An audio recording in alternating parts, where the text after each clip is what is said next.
नवरात्रि के प्रथम दिन माँ शैलपुत्री की पूजा की जाती है। यदि उचित ढंग से की जाए तो शैलपुत्री की पूजा से मूलाधार चक्र जागृत किया जा सकता है। तो सबसे पहले हम शैलपुत्री की कथा पर बात करेंगे। शैलपुत्री देवी सती का रूप है। सती प्रजापति दक्ष की कन्या थी। उनका विवाह महादेव शिव के साथ हुआ। दक्ष ने सती का शिव के साथ विवाह अपने पिता ब्रह्मा के कहने पर किया था, परंतु दक्ष शिव की जीवन शैली के कारण उन्हें पसंद नहीं करते थे। एक बार दक्ष ने एक बहुत बड़े यज्ञ का आयोजन किया। इस यज्ञ में दक्ष ने शिव जी को आमंत्रित नहीं किया।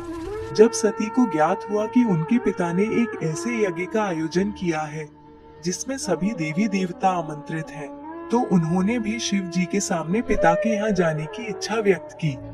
परंतु शिव जी ने कहा कि एक विवाहिता को उसके पिता के यहाँ बिना निमंत्रण के नहीं जाना चाहिए। सती फिर भी जाने का हठ करती रही। सती की अपने घर जाकर सबसे मिलने की व्यग्रता देख शिव जी ने उन्हें जाने की अनुमति दे दी। जब सती पिता के घर पहुंची तो माँ के अतिरिक्त किसी ने भी उन्हें स्नेह और आदर नहीं दिया।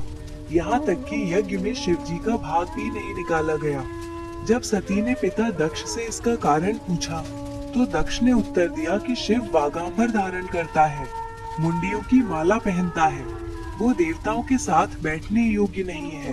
पति के लिए ऐसे अपमानजनक शब्द सुनकर सती को बहुत दुख हुआ और उन्हें भयंकर क्रोध आया।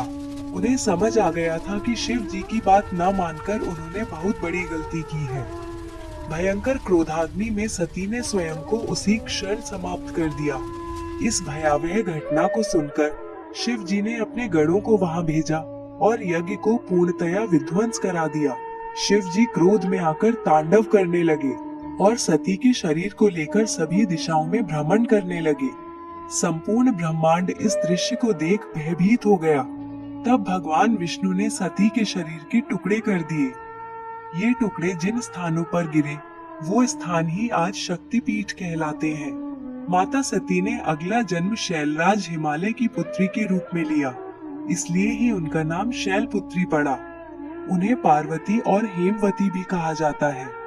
तो यह थी माँ शैलपुत्री की कथा। अब आइए पूजा विधि जानते हैं। नवरात्रि का शुभारंभ कलश स्थापना के साथ किया जाता है। यह कलश 9 दिन तक स्थापित रहता है। इसके लिए सबसे पहले एक लकड़ी की चौकी को साफ करके इस पर लाल रंग का कपड़ा बिछाएं। इस चौकी पर माँ दुर्गा का चित्र रखें। अब किसी मिट्टी के पात्र अथवा गमले में मिट्टी डालकर जौ के कुछ बीज बो दें। इस पात्र में थोड़ा पानी डाल दें। अब एक तांबे का कलश लेकर इस पर कलावा या मौली बांध दें और कलश पर तिलक लगाएं। इस कलश में गंगा जल भरकर कुछ चावल के दाने, सुपारी और दूर्वा घास डाल दें। कलश के किनारों पर 5 आम के पत्ते रखें और कलश को ढक दें। अब एक नारियल को एक साफ लाल रंग के कपड़े में लपेटकर इसे भी कलावे से बांध दें। इस नारियल को कलश पर स्थापित करें।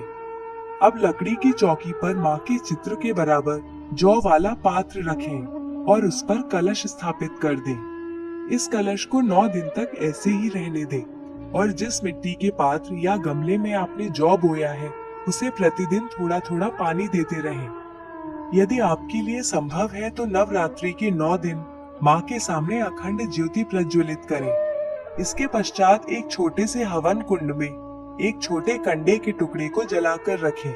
इसमें थोड़ा कपूर डाल दें। 2 लौंग लेकर घी में डुबोकर और सुपारी कंडे की अग्यारी में अर्पित करें।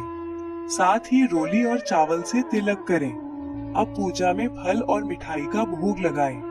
कुछ लोग प्रथम दिन से दुर्गा सप्तशती के अध्यायों का पाठ करते हैं। यदि आप भी इस प्रथा का अनुसरण करते हैं तो इसे अवश्य करें। प्रतिदिन माँ दुर्गा के कवच का पाठ करना बिल्कुल ना भूलें। ऐसा करने से माँ का आशीर्वाद सदैव आप पर बना रहेगा।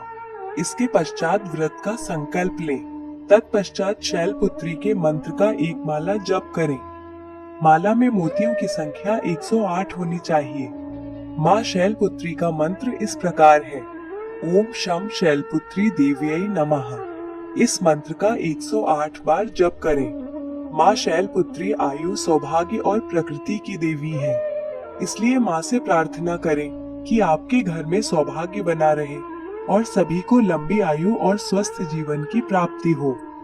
अब आरती करके क्षमा याचना करते हुए पूजा का समापन करें। संध्या के समय में भी आरती करें और इसके साथ समाप्त होती है नवरात्रि के प्रथम दिन की पूजा विधि। हमारी मनोकामना है मां शैलपुत्री आपके जीवन में समृद्धि लेकर आए। अगली कड़ी में हम लाएंगे नवरात्रि के दूसरे दिन की कथा और पूजन विधि। जानने के लिए बने रहिए हमारे साथ। जय मां शैलपुत्री।